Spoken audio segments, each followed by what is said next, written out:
La pomme et l'escargot. Il y avait une pomme à la cime d'un pommier. Un grand coup de vent d'automne la fit tomber sur le pré. Pomme, pomme, tu t'es fait mal? J'ai le menton en marmelade, le nez fondu et l'œil poché. Elle tomba, quel dommage, sur un petit escargot qui s'en allait au village, sa demeure sur le dos. Ah, stupide créature, gémit l'animal cornu. T'as défoncé ma toiture et me voici faible et nu. Dans la pomme à demi-blette, l'escargot, comme un gros ver, rongea, creusa sa chambrette afin d'y passer l'hiver. Ah, mange-moi, dit la pomme, puisque c'est là mon destin. Par testament, je te nomme l'héritier de mes pépins. Tu les mettras dans la terre vers le mois de février. Il en sortira, j'espère, de jolis petits pommiers. Charles Vildrac. La pomme et l'escargot. Il y avait une pomme à la cime d'un pommier. Un grand coup de vent d'automne la fit tomber sur le pré. Pomme, pomme, tu t'es fait mal? J'ai le menton en marmelade, le nez fondu et l'œil poché. Elle tomba, quel dommage, sur un petit escargot qui s'en allait au village, sa demeure sur le dos. Ah, stupide créature, gémit l'animal cornu. T'as défoncé ma toiture et me voici faible et nu. Dans la pomme à demi-blette, l'escargot, comme un gros ver, rongea, creusa sa chambrette afin d'y passer l'hiver.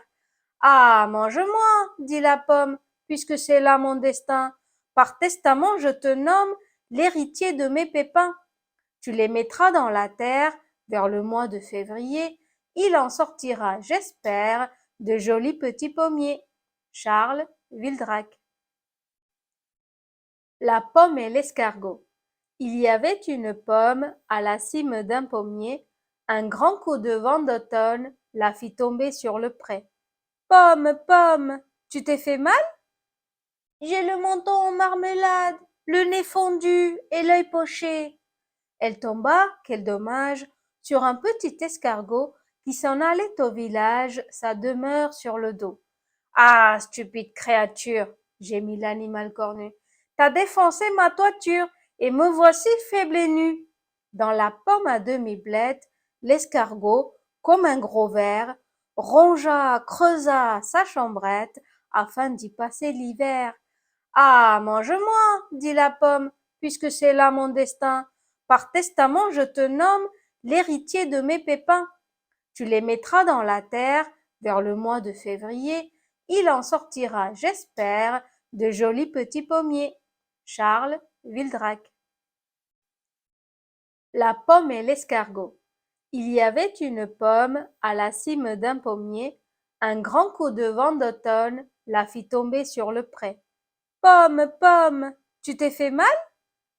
J'ai le menton en marmelade, le nez fondu et l'œil poché.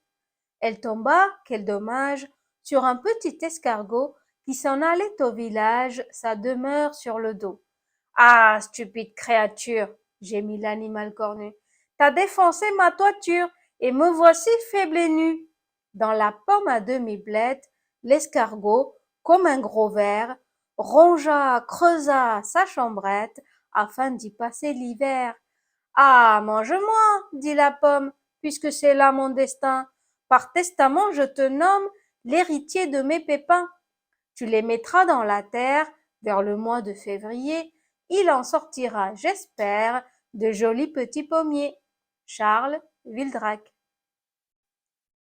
La pomme et l'escargot. Il y avait une pomme à la cime d'un pommier. Un grand coup de vent d'automne la fit tomber sur le pré. Pomme, pomme, tu t'es fait mal? J'ai le menton en marmelade, le nez fondu et l'œil poché. Elle tomba, quel dommage, sur un petit escargot qui s'en allait au village, sa demeure sur le dos. Ah, stupide créature, gémit l'animal cornu.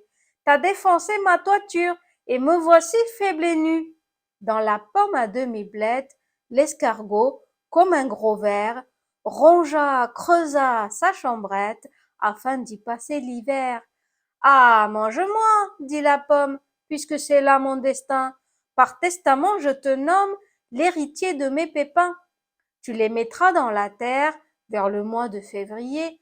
Il en sortira, j'espère, de jolis petits pommiers. Charles Vildrac.